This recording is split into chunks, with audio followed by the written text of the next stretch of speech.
गंगा कावेरी व्याख्यानमाला के 37वें व्याख्यान में आज आप सभी प्रतिभागी मित्रों का हार्दिक स्वागत है।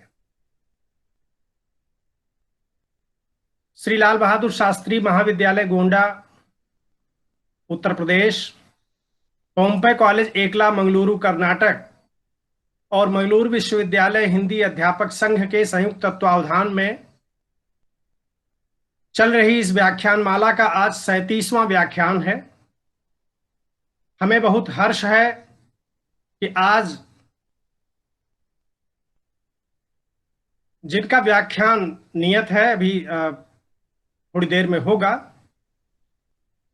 वो हिंदी साहित्य की एक प्रतिष्ठित आलोचक हैं, कहानीकार हैं, प्रोफेसर रोहिणी अग्रवाल मैडम, और वो हमसे जुड़ चुकी हैं।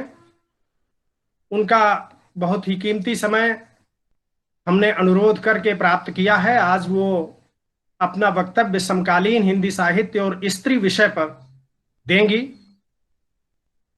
तो आज की मुख्य वक्ता आदरणीय रोहिणी अग्रवाल मैडम का इस गंगा कावेरी व्याख्यानमाला के इस वेब पटल पर स्वागत है। मैं अपने साथी जो मंगलुरु विश्वविद्यालय हिंदी अध्यापक संघ के अध्यक्ष हैं और पोम्पई कॉलेज एकला मंगलुरु में हिंदी विभाग के अध्यक्ष हैं डॉक्टर एस.ए. मंजुनाथ जी, उनको बुलाऊं उसके पहले मैं लाल बहादुर शास्त्री महाविद्यालय गोंडा की प्राचार्य महोदया डॉक्टर वंदना सारस्वत मैडम और लाल बहादुर शास्त्री कॉलेज के हिंदी विभाग के अध्यक्ष गुरुवर डॉक्टर शैलेंद्र नाथ मिश्र सर और पोम्पई कॉलेज एकला के प्राचार्य डॉक्टर पुरुषोत्तम केवी सर को प्रणाम करता हूं, जिनके निरंतर संरक्षण में यह का कार्यक्रम गतिमान है। और इसी के साथ मैं अपने मित्र डॉक्टर एस.ए. मंजुनाथ जी को आज की मुख्य वक्ता प्रोफेसर रोहिणी अग्रवाल मैडम का परिचय देने हेतु उन्हें सादर आमंत्रित करता हूं। यद्यपि उनका एक विस्तृत परिचय है, पर हमारी एक परिपाटी है कि हम जिन वक्ता को अपने मंच पर निवेदन करके लाते हैं किसी वक्तव्य के लिए, पहले उनका एक संक्षिप्त परिचय देते हैं। तो इसके लिए हम डॉक्टर एस.ए. मंजुनाथ जी को आमंत्रित करते हैं। डॉक्टर एस.ए. मंजुनाथ जी, आज की मुख्य वक्ता प्रोफेसर रोहिणी अग्रवाल मैडम का स्वागत करते हुए आप उनका परिचय देने का कष्ट करें। धन्यवाद तिवारी जी।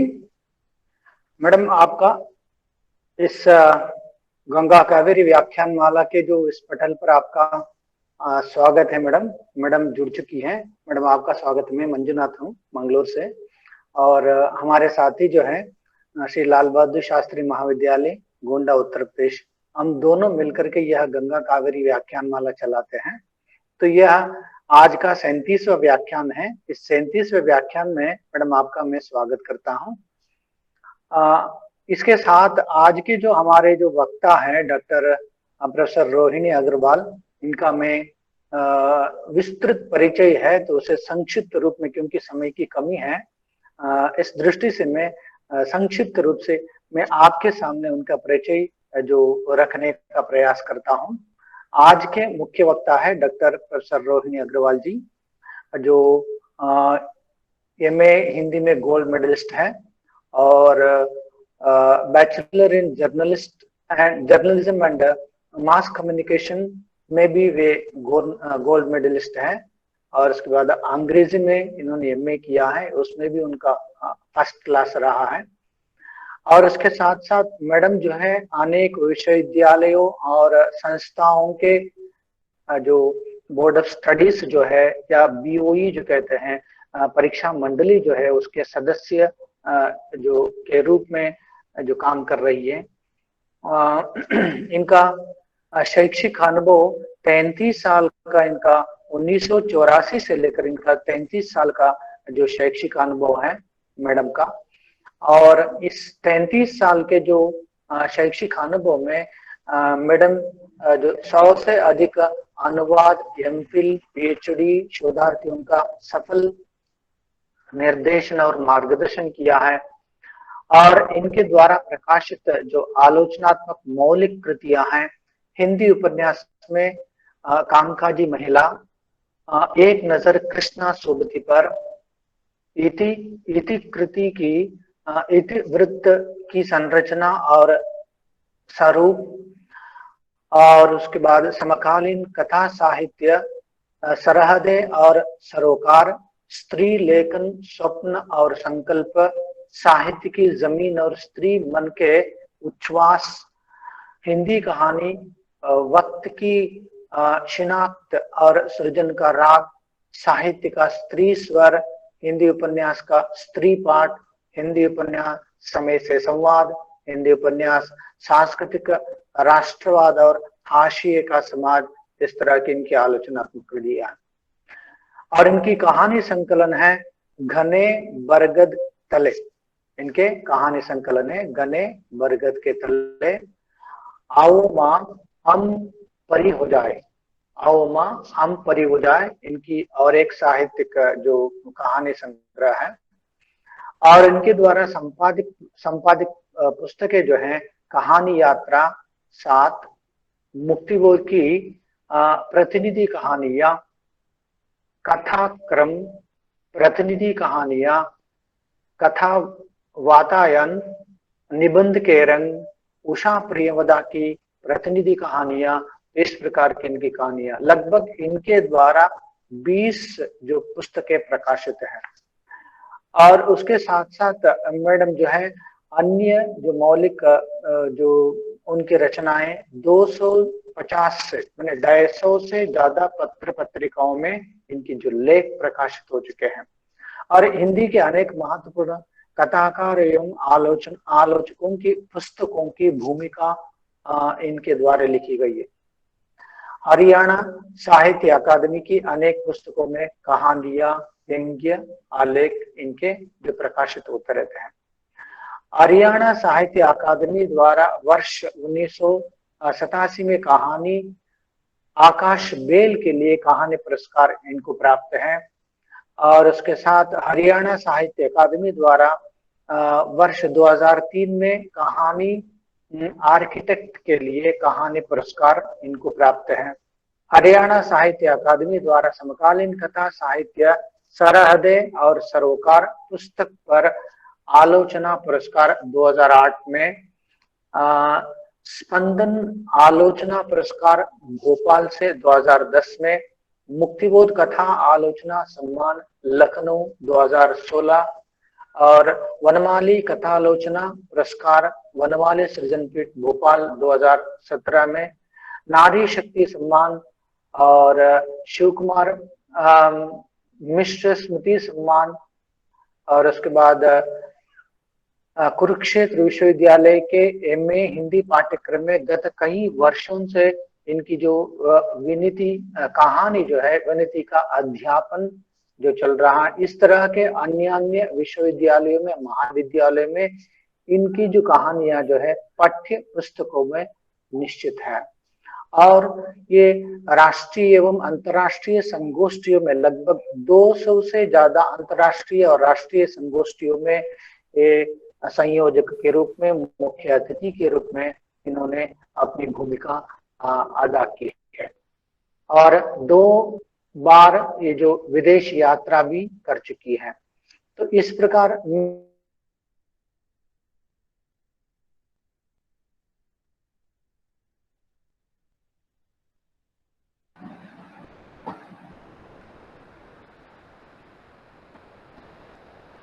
आवाज नहीं आ रही है डॉक्टर मंजूनाथ जी। हमारे जो मुख्य वक्त आदर से मैं स्वागत करता हूँ। बहुत बहुत धन्यवाद जी। धन्यवाद आपको जी धन्यवाद आपको परिचय देने के मैडम का।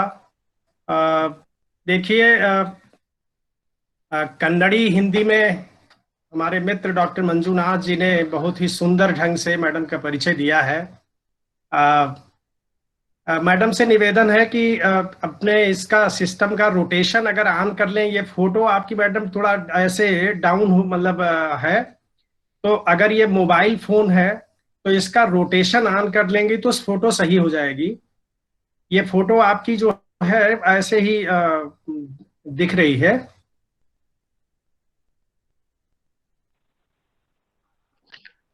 रोटेशन।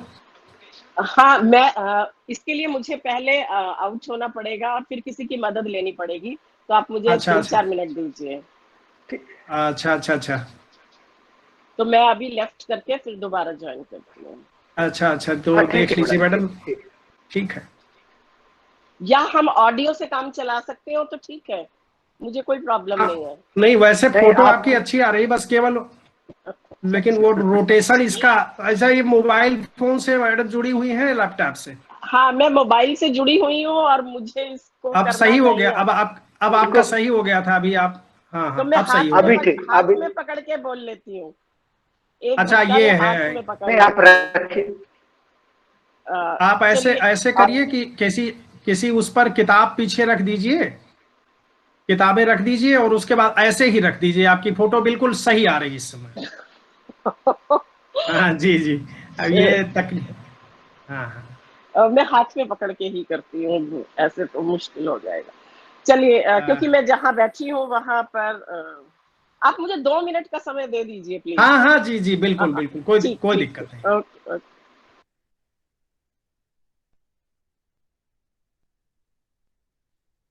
तो ये तकनीक का जो है इशू आता है, खैर ये कोई ऐसी बात नहीं है, इसमें फोटो थोड़ा उल्टी आ रही थी।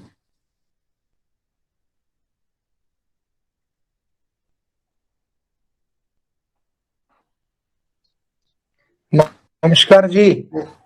जी जी नमस्कार, आप सभी मित्रों को नमस्कार। इस बहुत अच्छा आयोजन है आपका। आयोजकों को बहुत बहुत धन्यवाद, क्योंकि आपने आज रोहिणी अग्रवाल जो रचनाकार है सुप्रसिद्ध, उनके साथ रूबरू होने का अवसर निर्माण किया। जी जी नहीं, आयोजकों को, आप सभी को धन्यवाद। तो आप मित्रों को है जो जुड़ करके हमारे इस कार्यक्रम को सफल बना रहे हैं, तभी हम इसको करने का साहस कर पा रहे हैं। और इस कोरोना महामारी के समय में ये जो सृजन यज्ञ है, ये साहित्यिक परिचर्चा है, इसको जारी रखना होगा, क्योंकि अंधकार को हम लगातार जो है प्रकाश करके ही उसे अपदस्थ कर सकते हैं।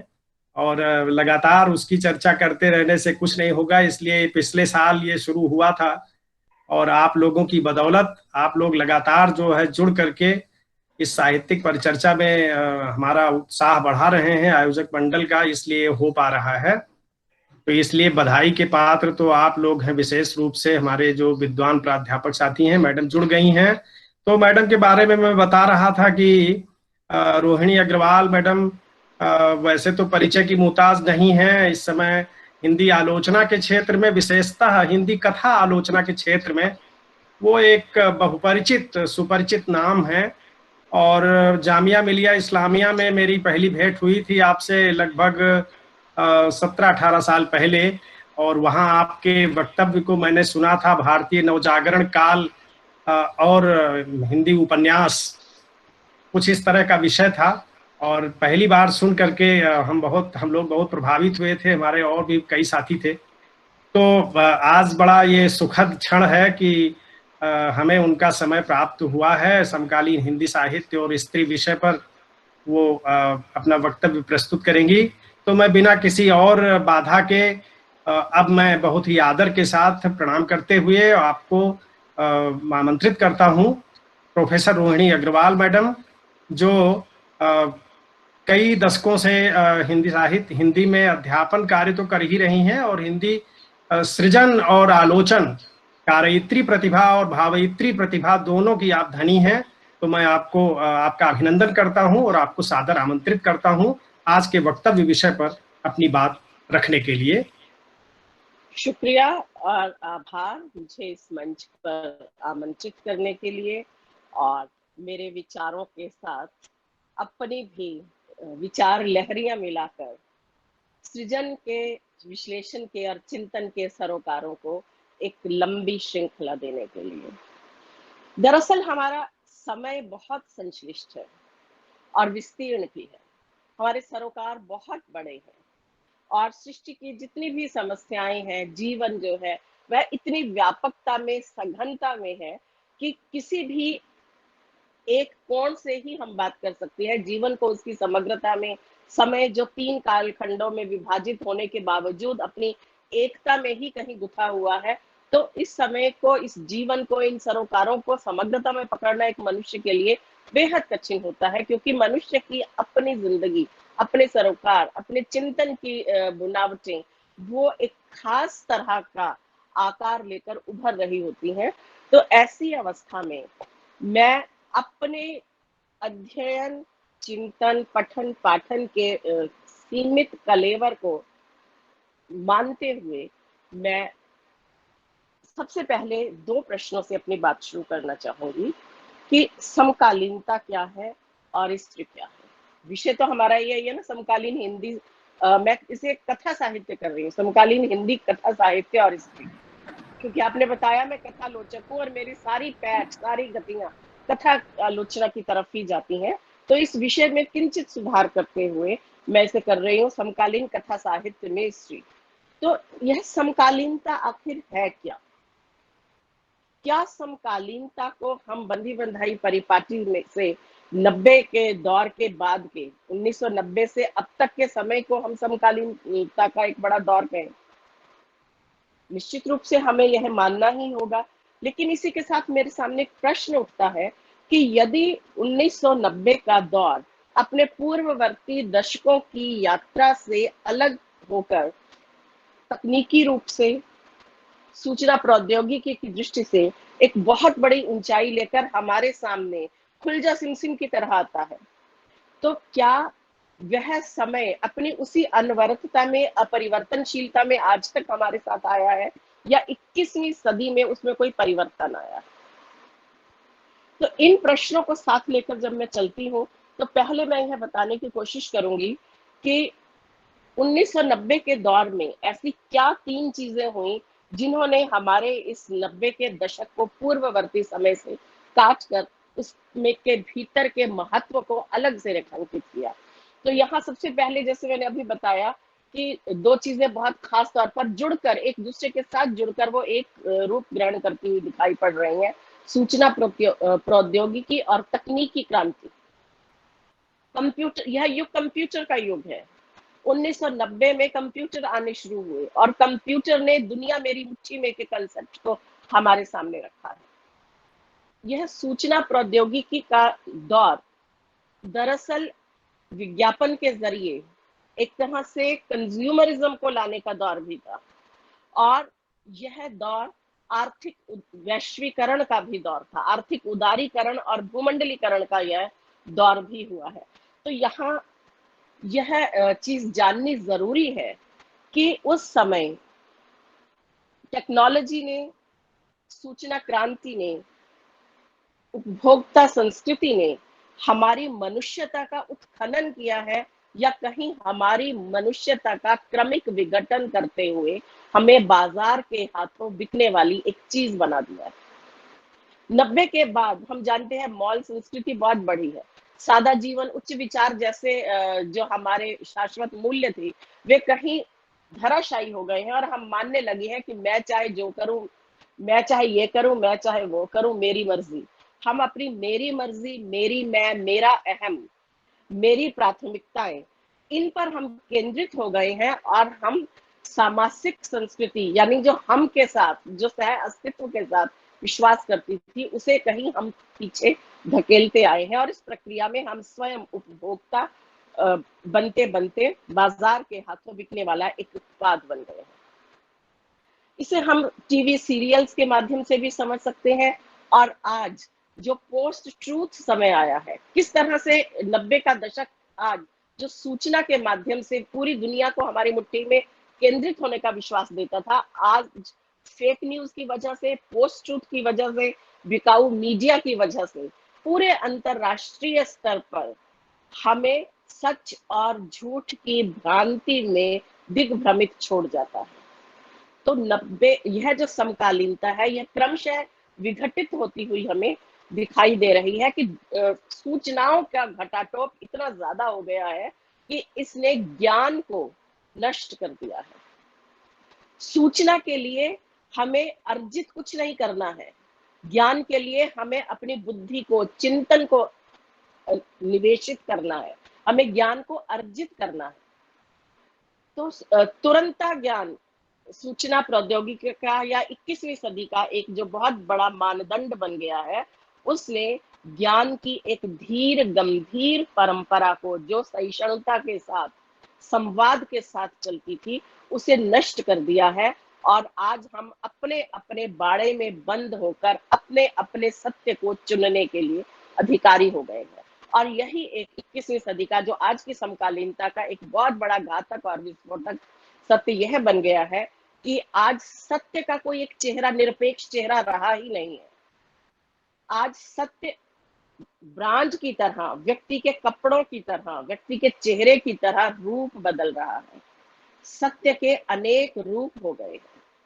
हम अपनी मर्जी से जिसे चाहें झूठ के ढेर में से उठाकर एक टुकड़ा उठाकर उसे हम सत्य का ठप्पा लगाकर दे सकते हैं। तो इस तरह से सबसे पहले जो समकालीनता, समकालीन साहित्य को, समकालीन मनीषा को बनाने का जो एक विवेक था, वह सूचना की आंधी में उड़ गया है।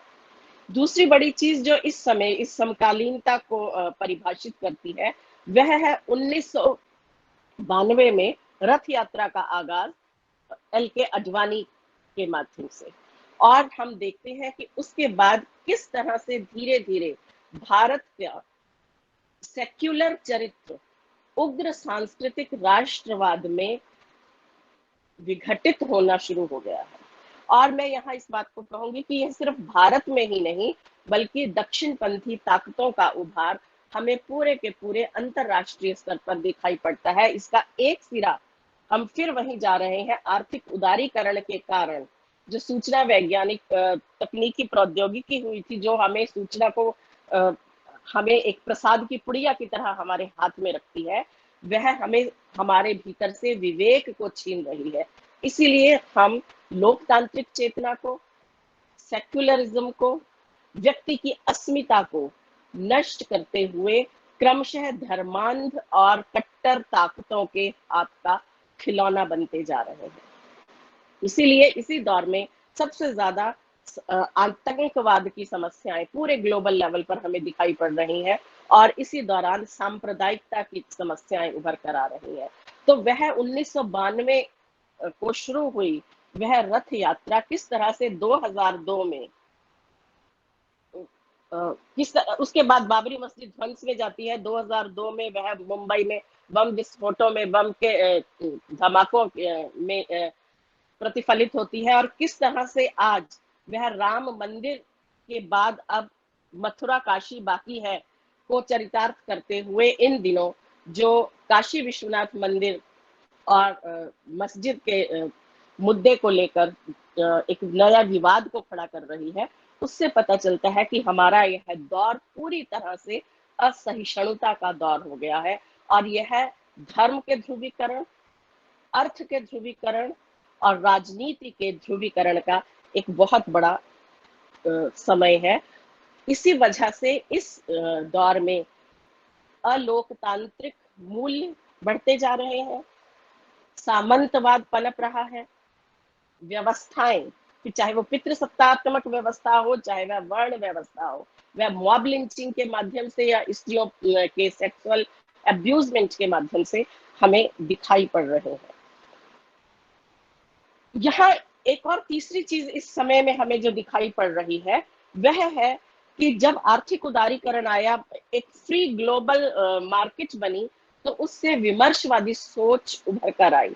विमर्शवादी सोच कहीं हमारे शिथिल होते लोकतांत्रिक ढांचे को पुनः स्थापित करने की कोशिश है, क्योंकि इसमें जातीय अस्मिता का बोध, अपने मनुष्यत्व का बोध बहुत गहराने लगता है। लेकिन जिस तरह से ध्रुवीकरण हो रहा है, ताकतों का वर्चस्ववादी और निरंकुश ताकतें क्रमशः उभरती आ रही हैं, हम देखते हैं कि दलितों का और स्त्रियों का उत्पीड़न भी बहुत ज्यादा इस दौर में 21वीं सदी में खास तौर पर होने लगा है, क्योंकि 90 का दौर यदि एक ऊंचाई एक सपने देखने का दौर था, सपना देखती हुई आंखें कुछ निर्मित की बात करती थी, एक निर्माण का साझी संवाद परक प्रक्रिया समाज में शुरू हुई थी, तो 21वीं सदी में क्रमशः वे संवाद के सूत्र धीरे धीरे टूटने लगे हैं, जो पिछले 7-8 सालों में बहुत ज्यादा मजबूत होकर कम से कम एक लाठी से हाँकने वाले सूत्र हो गए हैं।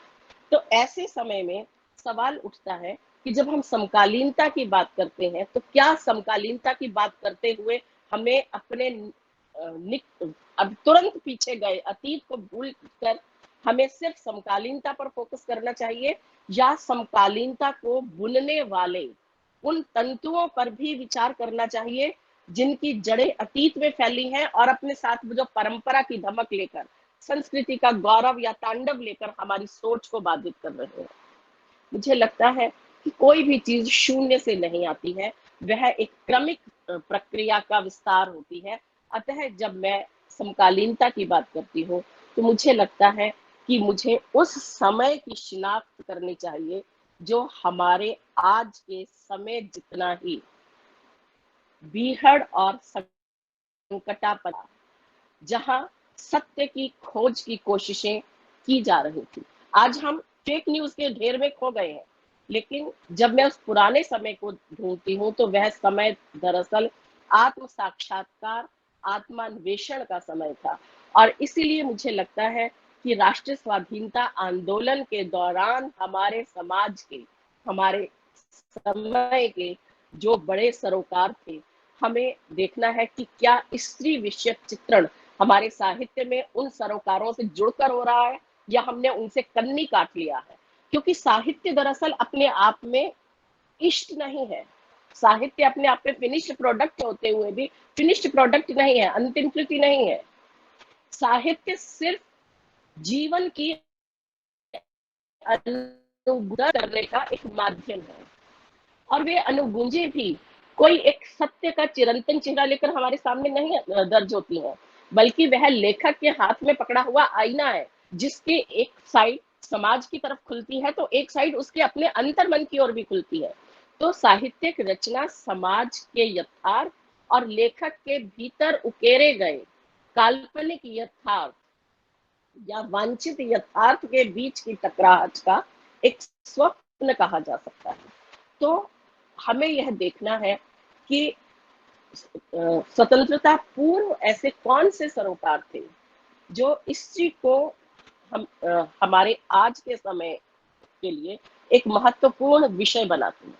आप कह सकते हैं कि स्त्री का विषय कोई आज ही तो महत्वपूर्ण नहीं था, शुरू से अनादिकाल से जिस तरह से ईश्वर को नेति नेति कहकर अपरिभाषित छोड़ दिया जाता है, उसी तरह से स्त्रियों को लेकर बहुत से चिंतकों ने, साहित्यकारों ने, कवियों ने, मनीषियों ने, समाज सुधारकों ने बहुत सा चिंतन किया है। और स्त्री भी नेति नेति की तरह है जो अपरिभाषेय है। लेकिन यदि हम राष्ट्रीय स्वाधीनता आंदोलन पर ही अपनी दृष्टि को केंद्रित करें, तो वह समय ऐसा था जब डिस्कवरी ऑफ इंडिया, भारत एक खोज, नेहरू की इस पुस्तक के जरिए सभी अपने अपने स्तर पर भारत का अनुसंधान, भारत की खोज कर लेना चाहते थे, हम क्या हैं। और इसीलिए हमें तुरंत याद आ जाएगी मैथिली शरण गुप्त की वह पंक्ति, हम कौन थे, क्या हो गए हैं, क्या होंगे अभी, आओ मिलकर सुलझाएं, विचारें यह समस्याएं सभी। तो चली आ रही परंपरा को प्रश्नांकित करते हुए विरासत के ढेर में से बहुत कुछ मुठभेड़ करने के बाद अपने लिए ग्राह्य चीजों को चुनने की प्रेरणा, चुनने का उत्साह और सार्थक चयन की ऊर्जा, वह हमारे राष्ट्रीय स्वाधीनता आंदोलन के व्यक्तित्व को, चरित्र को और स्वरूप को परिभाषित करती है। इसीलिए पहली बार जब स्त्री की शिनाख्त होती है, तो वह स्त्री पुरुष की अनुगामिनी होते हुए भी परिवार में सांस लेती हुई अपने एक व्यक्तित्व के साथ उभरी दिखाई पड़ती है। मैं 3 मुख्य रचनाओं की बात करूंगी जो जिनके सूत्र हमारे आज के साहित्य में भी दिखाई पड़ रहे हैं। सबसे पहले बंकिम चंद्र चटर्जी का उपन्यास आनंद मठ, जो 1882 में लिखा गया। फिर 1910 में रचा गया रविंद्रनाथ टैगोर का उपन्यास गोरा, और इसी के समानांतर बल्कि इससे पहले 1882 में लिखी गई अज्ञात हिंदू महिला की पुस्तक सीमंतनी उपदेश, और 1886 में पंडिता रमाबाई की लिखी गई पुस्तक हिंदू स्त्री का जीवन, the life of upper caste women. इन तीनों रचनाओं को यदि मैं देखूं तो यहाँ सबसे पहले एक सवाल उठना जरूरी है कि जो हमारी भारतीय परंपरा रही थी वह तो रीतिकाल की थी, आधुनिक काल से पूर्व। और रीतिकाल में हम जानते हैं कि स्त्री सिर्फ और सिर्फ पुरुष के भोग का सामान थी। स्त्री की अपनी निजता, अपनी स्वायत्तता, अपना अंतर्मन, अपने सपने, अपना व्यक्तित्व, वह तो पूरी तरह से तिरोहित था। पुरुष जिस रूप में उसे व्याख्यायित करना चाहता था वह उसकी कामेच्छा की पूर्ति करने वाली एक सुंदर ललना के रूप में दिखाई पड़ती थी, जिसका अपना इस वास्तविक यथार्थ जगत से कोई ठोस संबंध नहीं था। तो क्यों ऐसा हुआ कि ये 3 रचनाएं जिनका मैं नामोल्लेख कर रही हूँ, इन 3 रचनाओं में स्त्री ही सबसे ज्यादा जगह घेरती हुई दिखाई पड़ रही है, और वह स्त्री रीतिकाल स्त्री से पूरी तरह से भिन्न, अपने बौद्धिक वैचारिक ऊर्जा और क्षमताओं के प्रति आश्वस्त स्त्री दिखाई पड़ रही है। मुझे लगता है कि यह जो हमारे यहाँ आधुनिक युग की शुरुआत हुई है वह दरअसल और जो नव जागरण आंदोलन शुरू हुआ वह दरअसल इसीलिए हुआ कि हम वैश्वीकरण के हम ये कहें कि अंतरराष्ट्रीय प्रभावों से बहुत ज्यादा प्रभावित हुए। ब्रिटिश साम्राज्य की अधीनता की वजह से हमें ब्रिटिश साहित्य और ग्लोबल साहित्य से हमारा परिचय हुआ। 1792 में एक पुस्तक लिखी थी मेरी वोल्स्टनक्राफ्ट ने, स्त्री अधिकारों का औचित्य, a vindication of the rights of women. इस पुस्तक में फेमिनिज्म की प्रारंभिक आहटें हमें दिखाई पड़ती हैं, और आप देखिए कि इसके 90 साल बाद जब पंडिता रमाबाई अमेरिका जाती है, इंग्लैंड जाती है, और वो पूरी की तरह से क्रिश्चियनिटी में दीक्षित होती है और अंग्रेजी पढ़ाई करके वो सारे साहित्य को आत्मसात करती है, तब उस समय फेमिनिज्म के ये स्वर उनके चेतना को, उनकी संवेदना को आंदोलित करते हैं, और अपने समय के विपन्न यथा स्त्री की संकटापन्न स्थितियों के साथ दो चार होते हुए, उनके साथ तादात्म्यकरण करते हुए वे भारतीय स्त्री को जकड़ने वाली संस्थाओं, संबंधों और व्यवस्थाओं को प्रश्नांकित करती है। तो कहीं ना कहीं पाश्चात्य साहित्य का प्रभाव भारत में फेमिनिज्म को लाने के लिए एक आधार भूमि बनता है। बंकिम चंद्र चटर्जी जब आनंद मठ लिखते हैं तो उसमें वो पुनरुत्थानवादी दृष्टि से प्रेरित होकर वे स्त्री को छद्म पुरुष वेश में तो दिखाते हैं, जो अपने पति के साथ आश्रम में एक सैनिक के रूप में जीवन यापन कर रही है, लेकिन उसकी पूरी की पूरी मान्यताएं, संस्कृति, आचार संहिताएं और उसका नैतिक बोध पुरुष की अनुगामिनी होने का है। पुरुष की छाया से अपने आप को मुक्त ना कर पाने की अक्षमता शांति नामक उस चरित्र को भास्वर रूप नहीं देती है, बल्कि वह कहीं आनंद मठ के उस सांस्कृतिक षड्यंत्रकारी सरोकारों को सामने लाती है, जहां सांस्कृतिक गौरव के नाम पर स्त्री की स्वाधीनता की बात तो की गई है, लेकिन उसे पितृसत्ता और पुरुष की अनुगामिनी के रूप में ही स्थापित किया गया है। तो वह यथास्थितिवाद को पोषण देती हुई यह एक कृति हमें बहुत महत्वपूर्ण कृति दिखाई पड़ती है, जिसका आगे जाकर एक लंबी परंपरा जिसके प्रभाव की हमें दिखाई पड़ रही है। दूसरी रचना मैं गोरा उपन्यास को कहूंगी, जो मेरी वोल्स्टनक्राफ्ट, अज्ञात हिंदू महिला और रमाबाई, इन तीनों की श्रृंखला की एक महत्वपूर्ण पुस्तक हमें दिखाई पड़ रही है। अज्ञात हिंदू महिला, हम हिंदी भाषी लोग इसका पाठ करते भी हैं, और मुझे लगता है कि अगर हम फेमिनिज्म की बात कर रहे हैं, स्त्री विमर्श की बात कर रहे हैं, तो हमारी यात्रा का प्रस्थान बिंदु मीराबाई के बाद अज्ञात हिंदू महिला की ही यह पुस्तक होना चाहिए, जहां वो स्त्री की पराधीनता को सुपरिभाषित सुनिश्चित करने वाले कारकों को गिन गिन कर बताती हैं कि किस तरह से मनुस्मृति, जो पितृसत्ता का ही एक मजबूत औजार है, वह स्त्री की पराधीनता का शास्त्र लिख रहा है। और यह जो हमारी ब्राह्मणवादी व्यवस्था है, यह सामंतवाद का पोषण करने के लिए और अपने धार्मिक वर्चस्व को बनाए रखने के लिए मनुस्मृति को तीज त्योहारों में, धार्मिक अनुष्ठानों में अनुदित करके स्त्री की पराधीनता को पुनर्जीवित ही करती रही है। आप देखिए कि पूरे राष्ट्रीय स्वाधीनता आंदोलन में स्त्रियों की रचनाएं मनुस्मृति को प्रश्नांकित करती हैं, चाहे वह पंडिता रमाबाई हो, चाहे वह अज्ञात हिंदू महिला हो, या आगे जाकर उनकी परंपरा में शिवरानी देवी हमें दिखाई पड़ रहे हैं। ये स्त्रियां बार बार यह बता रही हैं कि हमारी पौराणिक संस्कृति के चरित्र, हमारे शास्त्रीय व्यवस्थाएं, पितृसत्ता, वर्ण व्यवस्था दरअसल स्त्री की गुलामी का इतिहास प्रतिपल रच रहे हैं। और जब हम इसमें भारतीयता के गौरव को अनुदित करते हैं, जब इसी को ही हम महिमा मंडित करने की कोशिश करते हैं, तो हम सजगता पूर्वक सायास स्त्री की पराधीनता को ही सुनिश्चित और स्ट्रेंथन कर रहे होते हैं। दरअसल जब हम स्त्री की बात करते हैं साहित्य के जरिए या किसी भी सोशल इंस्टीट्यूशंस के जरिए, जब हम स्त्री की बात करते हैं, तो हम सामान्यतः क्या करते हैं, स्त्री को केंद्र में लेते हैं, स्त्री की स्थिति पर विचार करके हम इकहरा पाठ कर लेते हैं।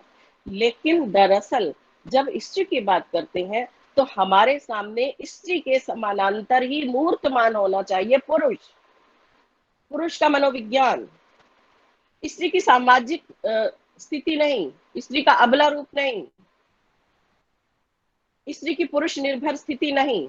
हमारे सामने मूर्त होना चाहिए पुरुष की स्थिति, पितृसत्तात्मक व्यवस्था के बनने के कारणों की आवश्यकता, यथास्थितिवाद का पोषण करने वाली हमारी लोकतांत्रिक संस्थाएं।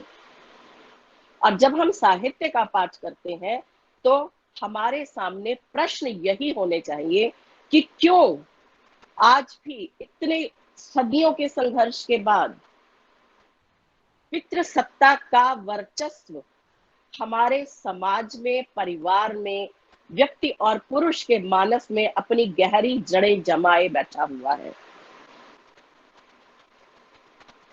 क्यों हम आज स्त्री की दुर्दशा की बात करते हुए उसके जिम्मेदार कारणों के रूप में पितृसत्ता को खत्म कर देने वाली बातें क्यों नहीं करते? क्यों हम ये कह देते हैं कि हाँ, स्त्री पर अनाचार, अत्याचार हो रहे हैं, पुरुष इसके लिए जिम्मेदार है, लेकिन पुरुष की मानसिकता ऐसे बदली तो नहीं जा सकती। स्त्रियों पर यदि सेक्सुअल अब्यूज हो रहा है, उसका यौन शोषण हो रहा है, तो स्त्रियों को घर में रहना चाहिए। इस तरह से जब हम समय का व्यापकता में, गहनता में, समाज के साथ, हमारे बोध के साथ, हमारी संस्कृति के साथ जोड़कर विश्लेषण नहीं करेंगे, स्त्री की स्थिति पर आंसू बहाकर और दो चार सूक्तियां बोलकर हम चुप होते रहेंगे, जैसे हम 21वीं सदी तक करते आ रहे हैं। स्त्री की बात करते हुए हम चाहते हैं कि जो भी वक्ता आए वह बोले, अबला जीवन हाय तुम्हारी यही कहानी, आंचल में है दूध आंखों में पानी, और एक रुमाल लेकर उसे अपनी आंखें पोंछ लेनी चाहिए और उसे बता देना चाहिए कि स्त्री तो करुणा की, वात्सल्य की, ममता की प्रतीक है। और साथ में हम अपने ज़हन में यशोदा की तस्वीर ले आए। जब स्त्री की करुणा की बात करें, स्त्री की सहनशीलता की बात करें, तो हम सीता की तस्वीर ले आए और हम सीता को और अपनी संस्कृति को इस तरह से महिमा मंडित करें। लेकिन जब हम बोलने वाली स्त्री की बात करें, जब हम एक ठोस मनुष्य के रूप में अपनी पहचान बनाती स्त्री की बात करें, तो हम द्रौपदी के बिंब को सामने आने से ही पहले हम उसे खारिज कर दें कि द्रौपदी, ओह वो तो पुंछ चली थी, इसीलिए उसका नाम आज तक द्रौपदी का नाम ही नहीं रखा जाता है। द्रौपदी को हम एक गाली की तरह ले लेते हैं। तो तेजस्विता, भास्वरता, सक्रियता, ऊर्जा, ये सब जो मूल कारक, मूल मनोवृत्तियां जो मनुष्य के मनोविज्ञान का निर्माण करती हैं, हम स्त्री के मनोविज्ञान के लिए उन्हें बहुत ही अनिष्टकारी तत्वों के रूप में लेने लगे हैं।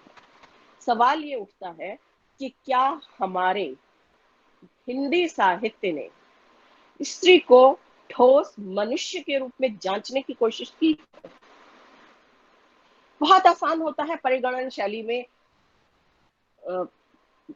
प्रेमचंद से लेकर आज तक के कथा साहित्य की एक सूची बना देना और ये बताना कि इस रचना में इस चरित्र के माध्यम से लेखक ने यह लिखा।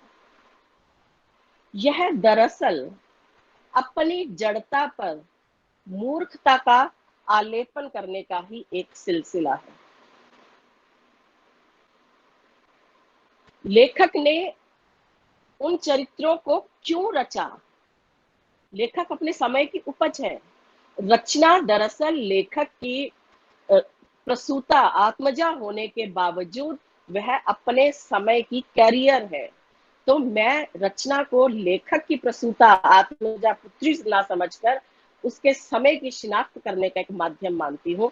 तब मैं देखती हूँ कि यदि हम अपने हिंदी साहित्य को देखें तो उसमें ये तीनों सूत्र, हमें तीनों रचनाओं के सूत्र दिखाई पड़ते हैं। इन्हें मैं दो विशेषताओं में लूंगी कि क्या हम स्त्री को, प्रश्न के रूप में, कि क्या हम स्त्री को, हमारा हिंदी साहित्य स्त्री को नायकत्व का औदात्य और गौरव देने में सक्षम हुआ है, या दूसरा प्रश्न यह है कि क्या हमारा हिंदी साहित्य बंकिम चंद्र की परंपरा को आगे ले जाकर यथास्थितिवाद का, पितृसत्ता का और पुनरुत्थान का पोषक होकर भारतीय संस्कृति के वर्चस्व को ही कहीं स्त्री के ऊपर, स्त्री की मनुष्यता के ऊपर लादना नहीं चाह रहा है।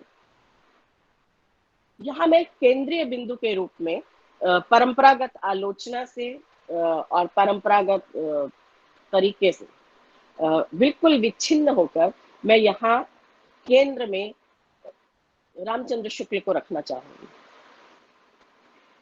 रामचंद्र शुक्ल ने हिंदी आलोचना को एक दिशा दी है और मेरे में भी कोई गुरेज नहीं है कि रामचंद्र शुक्ल का आलोचक के रूप में उस समय इतना आतंक था, बौद्धिक आतंक, वो इतनी केंद्रीय निरंकुश शक्ति थे कि उन्हीं के प्रभाव के अनुरूप लेखकों के साहित्य को श्रेष्ठ सूचीबद्ध किया गया, उन्हें विजिबल किया गया और कुछ लोगों को दृष्टि ओझल कर दिया गया। 11 वर्ष का समय कहानी रामचंद्र शुक्ल लिखते हैं और दुलाई वाली बंग महिला की कहानी को वो हिंदी की पहली कहानी मानते हैं, जबकि उससे पहले अनेक कहानियां लिखी जा चुकी हैं। और उसने कहा था कि वो हिंदी की पहली अंग्रेजी ढंग की, पश्चिमी ढंग की हिंदी की पहली कहानी मानते हैं। इन तीनों में क्या सूत्र है जो मुझे इन तीनों को एक साथ एक कोष्ठक में रख रहे हैं? ये सवाल मैं अपने आप से पूछती हूँ और इस सवाल का उत्तर है कि रामचंद्र शुक्ल प्रेम की बात तो करते थे, स्त्री पुरुष संबंधों में प्रेम की बात तो करते थे, लेकिन उनका प्रेम दाम्पत्येतर प्रेम नहीं था। वे दाम्पत्येतर प्रेम के घनघोर विरोधी थे और वे गार्हस्थ्यिक प्रेम की प्रतिष्ठा करते थे। यही वजह थे कि तुलसी की रामचरितमानस को उन्होंने बहुत ही ऊंचा स्थान दिया और सूर की गोपियों के प्रेम को लेकर, राधा कृष्ण के प्रेम को लेकर वो ज्यादा अभिभूत नहीं थे। इसी वजह से उसने कहा था जैसी कहानी को वो एक प्रेम कहानी के रूप में देखते हैं। लेकिन मैं यहाँ यह कहना चाहूंगी कि आलोचना दरअसल लेखन को नित नवा करने का एक अनूठा ताकतवर शास्त्र है। रचना रची जा चुकी है, यदि आलोचना ना हो तो रची गई रचना पुस्तकों के पन्नों में बंद होकर अपना दम तोड़ देती है। काल के दीर्घ विस्तार में फैले हुए आलोचकों की एक श्रृंखला अपने अपने समय की सोच को उठाकर अपने अपने दृष्टिकोण के साथ पुस्तकों में बंद उन रचनाओं कहानियों को पढ़ती है और उन कहानियों का पाठ जब वह अपने समय के हिसाब से करती है तो उस पुराने समय को वह हमारे समय में ले आती है।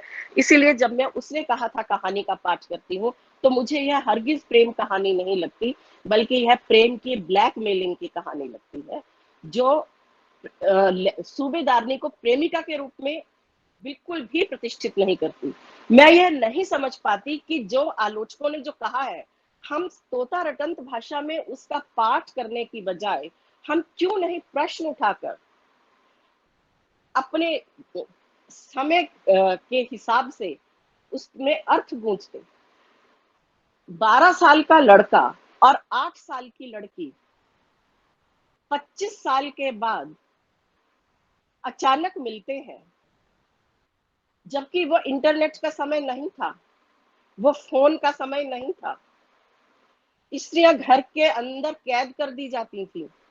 मोहल्ले के लड़कों से भी, अपने रिश्तेदारों से भी उन्हें उगले मुंह मिलने नहीं दिया जाता था। एक तरफ तो हम कहते हैं स्त्री में हमारे समाज में पर्दा प्रथा थी, स्त्रियां बेड़ियों में जकड़ी थी, घर की चार दीवारी में जकड़ी थी। और जब हम इस कहानी का पाठ करते हैं तो हम दी गई आलोचना के ढर्रे पर जाकर कह देते हैं कि यह प्रेम कहानी है।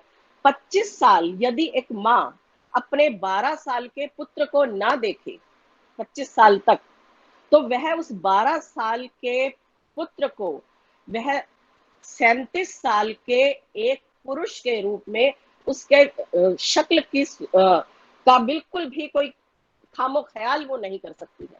विजयदान देथा की एक कहानी शायद आपको याद आ रही होगी, लोक कथा से जो उन्होंने ली थी, कि किस तरह से एक पति दिसावर करने वो गया प्रदेश, और वह 12-13 साल बाद जब घर लौटा तो उसने देखा कि उसकी पत्नी एक पुरुष के साथ एक ही चारपाई पर लेटी हुई है।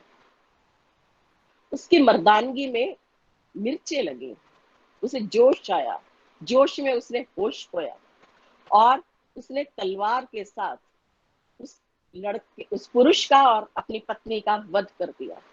बाद में लोगों ने बताया कि यह जो पुरुष था यह दरअसल उसी का लड़का था और ये माँ बेटी दोनों सोए हुए थे। तो हम जानते हैं कि 25 बरस का अंतराल इतना बड़ा होता है कि एक लड़का जो पबर्टी में है, जो किशोरावस्था में है, जिसका अभी गले का कंठ भी बाहर नहीं निकला है, जिसकी दाढ़ी मूंछ भी नहीं आई है, वह जब सरदार के रूप में अपनी दाढ़ी मूंछ के साथ एक अलग व्यक्तित्व प्राप्त करेगा, उसे कोई नहीं पहचान सकता। दोनों बच्चों को एक दूसरे के गांव का नाम भी नहीं पता है। वो संस्कृति ऐसी है कि आपस में कोई संवाद नहीं हो सकता। कैसे 25 साल बाद सूबेदारनी ने ड्योढ़ी में उसको आते हुए देखकर पहचान लिया कि ये तो वही लैला सिंह है? क्या उन दोनों का प्रेम हो रहा था? सिर्फ यही तो था, तेरी कुड़माई हो गई। तो अर्थ रचना में अर्थ आलोचक भरता है, हम उन अर्थों को कैरी करते चलते हैं। हम तब तक नई निष्पत्तियों पर नहीं पहुंचेंगे जब तक हम उन अर्थों को क्वेश्चन करते हुए उस पर अपने विवेक से विचार नहीं करेंगे। तो यह प्रेम की ब्लैकमेलिंग की कहानी इसलिए है कि सूबेदारनी को एक ही तो चीज मांगती है कि तू जा, मेरे पति और मेरा बेटा जो दोनों फौज में भर्ती हुए हैं उनके प्राणों की रक्षा कर। यानी उस कहानी में सूबेदारनी के लिए महत्वपूर्ण क्या है? प्रेमी तो कतई महत्वपूर्ण नहीं है। प्रेमी तो उसके पति और पुत्र की जान का रक्षक है। और हम कहते हैं कि प्रेम की सबसे बड़ी पहचान यह होती है कि प्रेम स्व को, मेरे मैं को, अहम को, मेरी तुच्छता और संकीर्णता को नष्ट करता है। सूबेदारनी का प्रेम उसके पूरे व्यक्तित्व में उसकी तुच्छता, क्षुद्रता और भौतिक मूल्यों को ही पिरो देता है। तो इस तरह से इन रचनाओं को पढ़ते हुए यदि हम देखें तो ये कहानियां, खासतौर पर ये उसने कहा था कहानी, यह कहीं ना कहीं भारतीय स्त्री को प्रेम करने का अवसर देने का एक भ्रांति रचते हुए उसे सदगृहिणी और सतीत्व के, आदर्श पत्नी के परंपरागत व्यवस्थागत दबावों में पिरोकर उसकी एक शक्ल सूरत खड़ी करती है। यह प्रेम की कहानी बिल्कुल भी नहीं है। लेकिन जब मैं प्रेम की ही बात करती हूँ तो हम सुभद्रा कुमारी चौहान पर चर्चा ही नहीं करना चाहते हैं, क्योंकि सुभद्रा कुमारी चौहान कहानीकार के रूप में प्रेम की सूक्ष्म और मार्मिक व्यंजना करने वाली कहानियां लिखती हैं। मैं एक बात और कहना चाहती हूँ कि हम आजकल हिस्ट्री विमर्श का दौर है, तो हमारी यूनिवर्सिटी कॉलेजेस, हमारे भिन्न प्लेटफॉर्म अपनी प्रगतिशीलता को स्थापित करने के लिए, प्रगतिशील होना, प्रगतिशील दिखना, ये दोनों आइडेंटिकल चीजें नहीं है। हम यदि सोच में प्रगतिशील है तो हम प्रगतिशील दिखने की हड़बड़ी में कतई नहीं होंगे। लेकिन यथास्थितिवाद का पोषण करते हैं तब हमें एक नकाब ओढ़ना पड़ता है, एक सामाजिक मुखौटा ओढ़ना पड़ता है, और तब हम इस तरह के जब आयोजन करते हैं कि हिस्ट्री का चित्रण कैसे हुआ है, उस समय हम इस चीज को रेखांकित करना बिल्कुल जरूरी नहीं समझते कि हिंदी साहित्य, चाहे वो सृजनात्मक साहित्य हो चाहे वह आलोचनात्मक साहित्य हो, दोनों का चरित्र मूलतः मर्दवादी चरित्र है, पुरुष चरित्र। चाहे वह बंकिम चंद्र चटर्जी हो, प्रेमचंद हो, गुलेरी जी हो, प्रसाद हो, पूरी तरह से यह मर्दवादी चरित्र है। इसीलिए जहां स्त्री के अंतर्मन की बातें कही गई हैं, उन रचनाकारों को ध्वस्त कर दिया गया है। हम क्यों प्रश्न नहीं उठाते कि अज्ञात हिंदू महिला की रचना को क्यों नष्ट कर दिया गया, क्यों जमींदोज कर दिया गया, क्यों अपनी रचना के 100 साल बाद उसे डिस्कवर किया गया दलित चिंतक धर्मवीर द्वारा, जबकि वह रचना 4 साल बाद महाराष्ट्र में पंडिता रमाबाई के पास भी पहुंची है और उन्होंने अपनी किताब the life of upper cast Hindu women, उच्च हिंदू हिस्ट्री का जीवन, इसमें उसके रेफरेंसेस दिए हैं।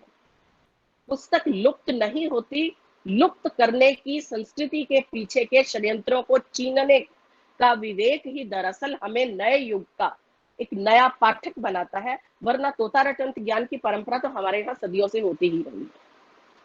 इसी तरह से हम आकाशदीप कहानी को भी जिस तरह से लेते हैं, वह भी एक प्रेम की कहानी के रूप में है, लेकिन इस कहानी में भी जयशंकर प्रसाद बहुत ही शाइस्तगी के साथ प्रेम का आभास देते हुए बुद्धगुप्त और पिता, यानी प्रेम और नैतिकता, इन दोनों के द्वंद्व में उलझी हुई स्त्री को क्रमशः विघटित होते हुए दिखाई पड़ते हैं।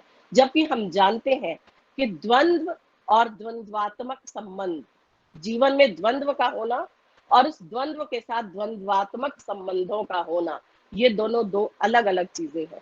हम किसी भी लेखक से, साहित्यकार से, स्वप्नजीवी से या किसी भी एक क्रांतिदर्शी से हम यह उम्मीद करते हैं कि वह द्वंद्व में अपनी ऊर्जा का विघटन ना करे, बल्कि वह जीवन के साथ द्वंद्वात्मक संबंध स्थापित करके अपना और समय का आत्मालोचन करे और उसके बाद वह स्थितियों को उकेरे। मैं यहाँ बहुत से चीजों को छोड़ रही हूँ क्योंकि देख रही हूँ कि समय तो बहुत ज्यादा हो गया है और मैंने यहाँ कुछ भी नहीं किया। प्रसाद की कामायनी की बात अगर हम करें तो कामायनी में हमें 2 महत्वपूर्ण कैरेक्टर्स दिखाई पड़ते हैं। हम बहुत अभिभूत हो गए हैं, जो परंपरागत आलोचना का ढर्रा है, हम उससे 1 इंच भी इधर उधर नहीं छिटकना चाहते, क्योंकि उससे हमारा अपना सुरक्षा का आधार छिटक जाता है। हम कहते हैं कि मनु बेचारे को, मनु तो बेचारा है और उसे संभालती हैं 2 स्त्रियां, श्रद्धा और इड़ा। लेकिन श्रद्धा और इड़ा, इनका नियोजन लेखक कवि इस रूप में करता है कि वो मनु के ही व्यक्तित्व के 2 रूप दिखाई पड़ते हैं। उनकी अलग भास्वर अस्मिता, उनकी स्वायत्तता है कहां? स्त्रियों को आज भी छाया के रूप में देखने का संस्कार हमें क्रमशः इन रचनाओं में दिखाई पड़ता है, जिसकी अनुगूंजें हमें रामायण में, महाभारत में भी दिखाई पड़ जाती हैं। और मैं यहाँ क्योंकि मुझे लग रहा है कि अब मुझे अपना क्रमशः सारे विवेचन को छोड़कर मुझे आज के समय की 3 महत्वपूर्ण बातों को, पहले सवालों को और फिर 3 महत्वपूर्ण रचनाओं की बात करनी चाहिए। जब मैं पौराणिकता के संदर्भ की बात करती हूँ तो हमें एक चरित्र अहल्या दिखाई पड़ रहा है। प्रेम के संदर्भ में ही जब ये बात आई है तो अहल्या एक ऐसी चरित्र के रूप में हमें दिखाई पड़ रही है जो प्रेम करना जानती है, जो धर्म के आतंक का शिकार हुई है, जो पितृसत्तात्मक व्यवस्था की शिकार हुई है, जो अपने पालित पिता द्वारा ही जबरदस्ती अपनी पत्नी बनाई गई है और फिर उसकी संतान को जन्म देने के लिए वह विवश की गई है। और ऐसे में यदि वह अपने मन से इंद्र जैसे पुरुष का वर्ण करती है, उसके साथ वह प्रेम कर रही है, तो इस पूरे के पूरे प्रकरण को हमारी भारतीयता पर, हमारी संस्कृति पर, हमारे मूल्यों पर एक आत्मघाती प्रहार की तरह देखा जाता है।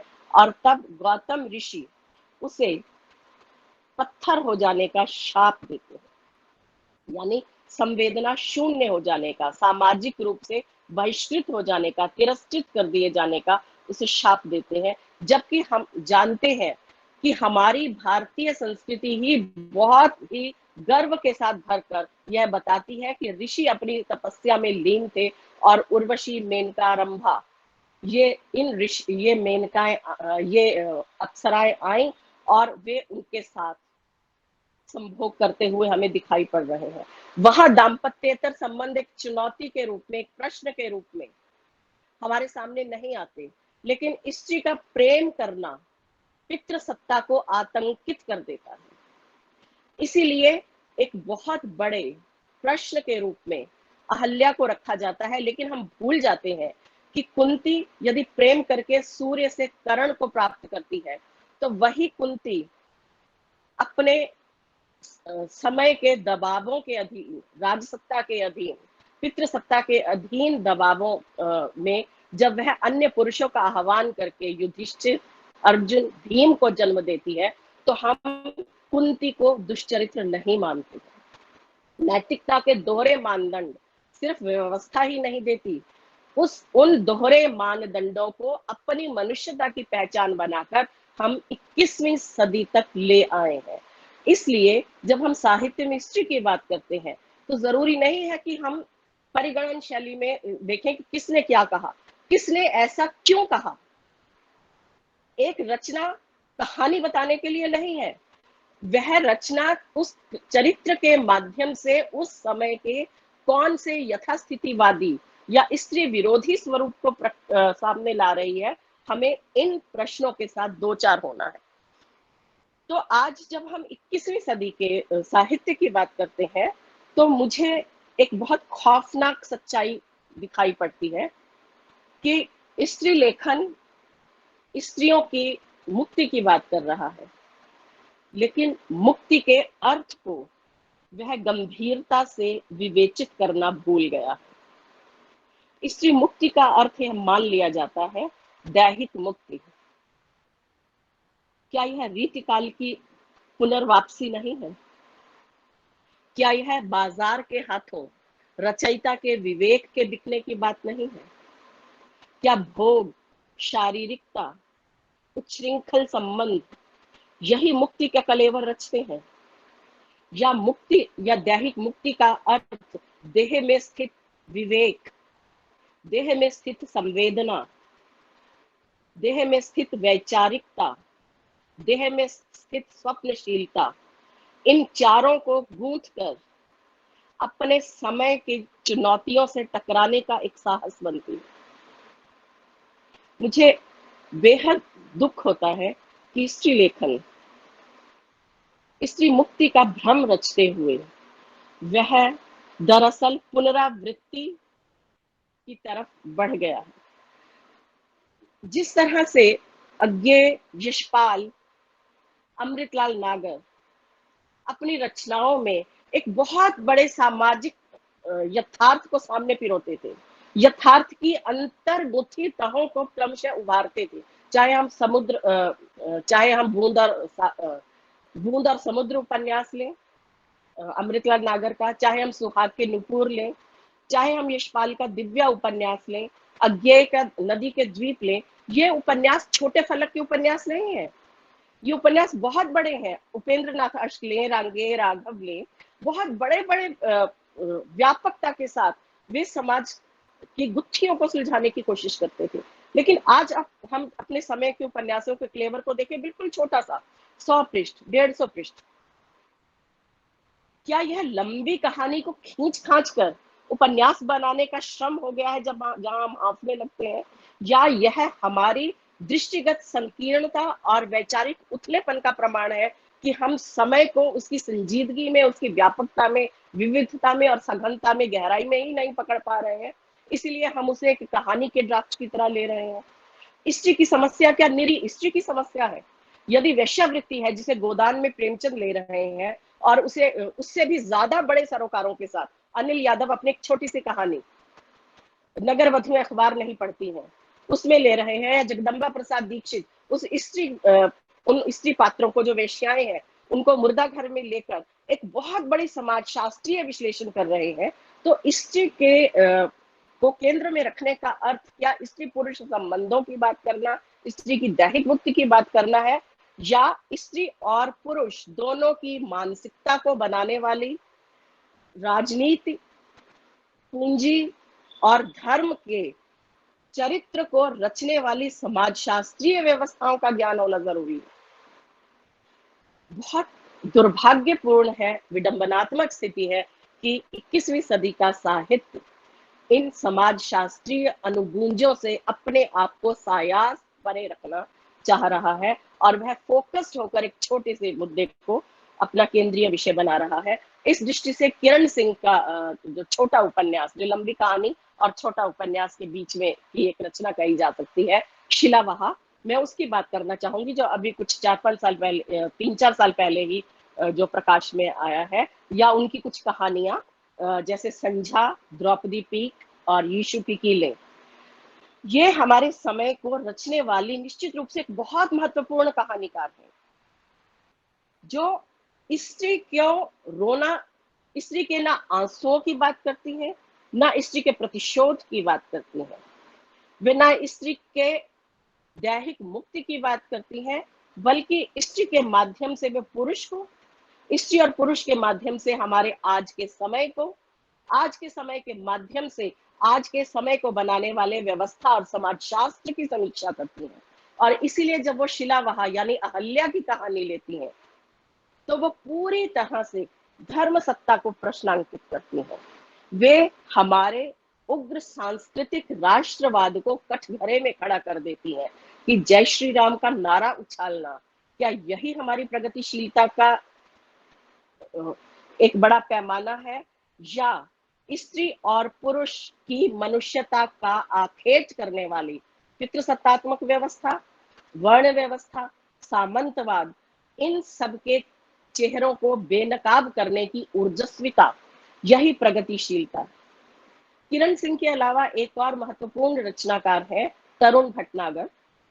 मैं यहाँ तरुण भटनागर की बात करते हुए एक प्रश्न को सामने उठाना चाहूंगी कि यह बहुत ही एक गलत, दुर्भाग्यपूर्ण स्थिति है कि जब मैं स्वतंत्रता से पूर्व की रचना की बातें को कर रही हूँ, 60 तक के साहित्य की बात कर रही हूँ, तो आपने देखा होगा मैं पूरी तरह से पुरुष रचनाकारों की बात कर रही हूँ।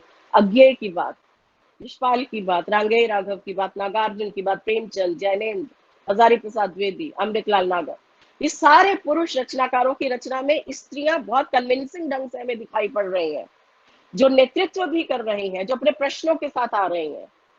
लेकिन उत्तरोत्तर 90 के बाद का साहित्य, 80 से शुरू होने वाली यह प्रवृत्ति 90 के बाद के साहित्य में लुप्त होती जा रही है। पुरुष रचनाकारों के यहाँ स्त्रियां एक महत्वपूर्ण पात्र के रूप में नहीं है, जैसा हमें रेणु की रचनाओं में मिलता है। रेणु की कहानियों में स्त्रियां ना बोले, लेकिन अपने मौन में भी वो पितृसत्ता को उद्घाटित करती हैं, चाहे लाल पान की बेगम हो, चाहे रस प्रिया हो, चाहे तीसरी कसम कहानी हो, और नैना जोगिन में तो खैर वो बड़बोली स्त्री है ही। तो किस तरह से छोटे छोटे अपनी आंतरिकता, अपनी संवेदना और वैचारिकता को जब अंतर्गुम्फित करके लेखक मानवीय पहचान के साथ रचना में प्रवृत्त होता है, तो वह रेणु बन जाता है। तो ठीक यही प्रवृत्ति मुझे तरुण भटनागर में दिखाई पड़ रही है। उनकी 2 रचनाओं का उल्लेख करूंगी, रचनाएं आप खुद पढ़ सकते हैं। एक उनका अभी आया पिछले ही साल आया 20 में आया उपन्यास बेदावा एक प्रेम कथा, राजकमल से आया, और एक उनकी कहानी कातिल की बीवी। किस तरह से स्त्री की औरत की दुश्मन होती है, इसे बहुत प्रचारित किया जाता है, बहुत हवा दी जाती है, लेकिन तरुण भटनागर अपनी कातिल की बीवी रचना में यह बताते हैं कि स्त्री ही दरअसल स्त्री की पीड़ा को, स्त्री के दंश को समझ सकती है, और वही अपने भीतर के ममत्व के सागर को लेकर एक दूसरे की नैया खेने का एक बहुत बड़ा कारण बनती है। और एक तीसरी महत्वपूर्ण रचना जो 21वीं सदी को बेहतर समय बनाने में प्रयासरत दिखाई पड़ती है, उसके रचनाकार के रूप में मैं शिवेंद्र का नाम लेना चाहूंगी। इनका उपन्यास 3 बरस पहले आया था, चंचला चोर। इसमें एक पुरुष नायक अब चंचला चोर की तलाश करते करते वह अंत में इस निष्कर्ष पर पहुंचता है कि दरअसल उसकी माँ ही वह नटखट चंचला चोर है, लेकिन माँ से उसका युवावस्था, उसके सपने, उसकी ऊर्जा, उसकी उड़ान छीनकर उसे पत्नीत्व में, गृहिणीत्व में और माँ में बांधकर उसके जीवन को नेस्तनाबूद कर दिया गया है। और तब इस रचना के माध्यम से यह युवा रचनाकार प्रश्न उठाता है कि हम प्रगतिशील होने का ढोंग रचाते हैं, हम 21वीं सदी को बेहतर बनाने का दंभ रचते हैं, लेकिन हम अपने ही घर में जिंदा दफन कर दी गई स्त्री अस्मिताओं की बात क्यों नहीं करते हैं। जिस दिन हमारे हिंदी साहित्य में यह चेतना आएगी, जिस दिन स्त्री और पुरुष रचनाकार जीवन को उसकी व्यापकता में, विशुद्धता में लेना शुरू करेंगे, उस दिन ना तो आज की तरह साहित्य रेपिटेटिव होगा, आवृत्ति परक होगा, ना ही, और आज आप देखिए किसी भी साहित्य में, किसी भी रचना में कोई यादगार चरित्र ही नहीं है। यादगार चरित्र क्यों नहीं है? क्योंकि जिंदगी को रचना पड़ता है। जिंदगी उगालदान नहीं, रचना उगालदान नहीं है कि जो आपने देखा अखबार में उसकी रिपोर्टिंग कर दी। जिंदगी को रचना पड़ता है अपनी भीतरी ऊर्जा के साथ और भविष्य को देखने वाली अपनी स्वप्नदर्शी आंख के पास। आज के समय में स्त्री जेंडर कंस्ट्रक्ट के रूप में ही हमें दिखाई पड़ रही है, मनुष्य के रूप में दिखाई नहीं पड़ रही है। यह हमारे समकालीन हिंदी कथा साहित्य की एक बहुत बड़ी ट्रेजेडी है। शुक्रिया जी, बहुत बहुत धन्यवाद मैडम। एक बड़े विषय को, ये चूंकि विषय का निर्धारण करते समय समकालीन हिंदी साहित्य और स्त्री, तो आपने, सबसे पहले मैं धन्यवाद दूंगा कि आपने उसे थोड़ा स्पेसिफिक किया कि समकालीन हिंदी कथा साहित्य और स्त्री। और जिस तरह से 20वीं शताब्दी, क्या बल्कि 19वीं शताब्दी के उत्तरार्ध से लेकर और मौजूदा दौर की ढेर सारी कहानियों, ढेर सारे उपन्यासों का संदर्भ देते हुए आपने जो अलग अलग प्रश्न, अलग अलग मुद्दे आपने प्रस्तुत किए, उन्होंने इस व्याख्यान को बहुत अर्थपूर्ण बनाया और हमारे प्रतिभागी साथी जो भी जुड़े हुए हैं सभी ने इसे ध्यान से सुना है। तो मैं चाहूँगा कि आपके इस वक्तव्य पर कोई जिज्ञासा हमारे साथियों में से है या कोई सवाल है तो आप सादर आमंत्रित हैं। अपना माइक्रोफोन ऑन करके रोहिणी मैडम से आप अपना सवाल कर सकते हैं या अपनी जिज्ञासा रख सकते हैं।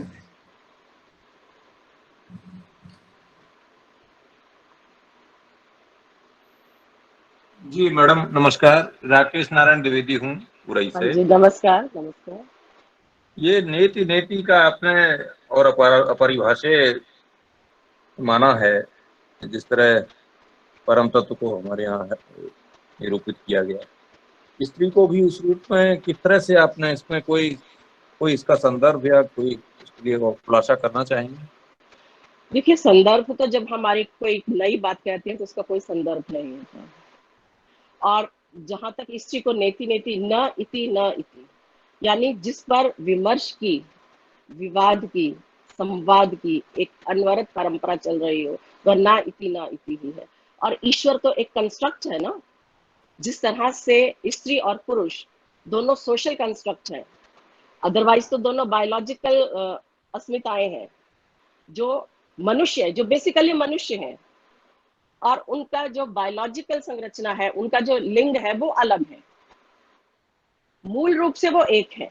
लेकिन हमारा सोसाइटी ने, हमारे वो जो जेंडर डिस्कोर्स बना है, जो जेंडर है वो सोशल कंस्ट्रक्ट है, सामाजिक उत्पाद है। इसलिए अगर सिमोन ये कहती है कि इस लड़की पैदा नहीं होती, बनाई जाती है, तो इसका जो अर्धांश छुपा हुआ है उसे तो सबसे ज्यादा पहले लेना चाहिए कि लड़का भी पैदा नहीं होता, बनाया जाता है। तो स्त्री और पुरुष दोनों के बीच में कुछ मूल्य डाल दिए जाते हैं, और स्त्री को परिभाषित हम किस रूप में करते हैं, जो ब्रांड वैल्यू हमने परंपरा में दे रखी है, जिसे प्रेमचंद बहुत बहुत प्रयास से, बहुत एडी चोटी का जोर लगाकर गोदान में मेहता के माध्यम से करते हैं। पुरुषों में ये गुण होते हैं, स्त्रियों में ये गुण होते हैं, दया, प्रेम, सहिष्णुता, त्याग, क्षमा, धैर्य, परोपकार, सद्भावना। क्या ये गुण पुरुष में नहीं होते? मेरा एक ये सवाल है, और ये सवाल मेरा ही क्यों है, आप सबका, हम सबका अपने आप से होना चाहिए, दूसरे से होना चाहिए, कि हम क्यों प्रेमचंद की उस परिभाषा को सही मान रहे हैं, क्यों हम उसको बायकाट नहीं कर रहे हैं कि वो परिभाषा बिल्कुल स्त्री विरोधी परिभाषा है। क्या हमने स्त्री और पुरुष दोनों की मनुष्यता को दो खानों में बांट दिया है? जेंडर डिस्कोर्स दरअसल मनुष्य की मनुष्यता को विभाजित करने का एक सांस्कृतिक षड्यंत्र है, और ये मूल्य उसे अलग करने के लिए खींची गई तलवारें हैं। जब हम गोदान की बात करते हैं, क्लास में पढ़ाते हैं, बहुत गदगद होकर पढ़ाते हैं, और हम कहते हैं कि पुरुष में स्त्री के गुण आ जाए तो वह महात्मा हो जाता है, और स्त्री में पुरुष के गुण आ जाए तो वह उल्टा हो जाती है। कौन से गुण है भाई जो पुरुष को धूर्त बना रहे हैं? अगर स्त्री उल्टा हो जाती है तो हमें यह मानना चाहिए कि पुरुष बेसिकली मूलतः धूर्त और दुष्ट, क्रूर, बर्बर है। आप अर्थ छवियों को, अर्थ व्यंजनाओं को क्यों नहीं पकड़ते हैं? अभिधा साहित्य तो अभिधात्मक नहीं होता। यदि पुरुष में पराक्रम, निर्णय संपन्नता, गतिशीलता, विवेक, सक्रियता, ये गुण उसे नायक बनाते हैं, तो ये गुण क्यों स्त्रियों में क्यों नहीं होने चाहिए? क्या स्त्रियोचित गुण पुरुषों में ही हूबहू उसी इंटेंसिटी के साथ ट्रांसफर नहीं किए जाने चाहिए जैसे पुरुषोचित गुण प्रेमचंद ने बताया कि वो स्त्रियों में ट्रांसफर होने चाहिए? दोनों के गुणों जब दोनों में मिल जाएंगे तो वो मुकम्मल इंसान बनेंगे। तो इसीलिए मैं ये कहती हूँ कि जब तक स्त्री को हम एकांगी दृष्टि से चित्रित करेंगे वह विषय नेति है। और जब मैं कहती हूँ कि जब हम स्त्री की बात करते हैं तो अकेली स्त्री नहीं होती है, वह उसके भीतर पुरुष भी मिला होता है, उसके भीतर हमारा समाज मिला हुआ है, हमारी संहिताएं मिली हैं, हमारे व्यवस्थाएं मिली हैं, और हमारे शास्त्र गुथे हुए हैं। स्त्री इसीलिए जब नेति मैं कहती हूँ तो इस पूरे ब्रह्मांड को, हमारे बोध को, हमारे ज्ञान को, जो हमारी अंतः प्रज्ञा और मनीषा की जो परंपरा चली आ रही है, उसे पुनर्परिभाषित करने की बात है। हम आज तक उसे परिभाषित ही नहीं कर रहे हैं, हम उसे प्रश्न ही नहीं कर रहे हैं, हम सिर्फ पुजारी हैं और हम उसे आगे कैरी फॉरवर्ड कर रहे हैं।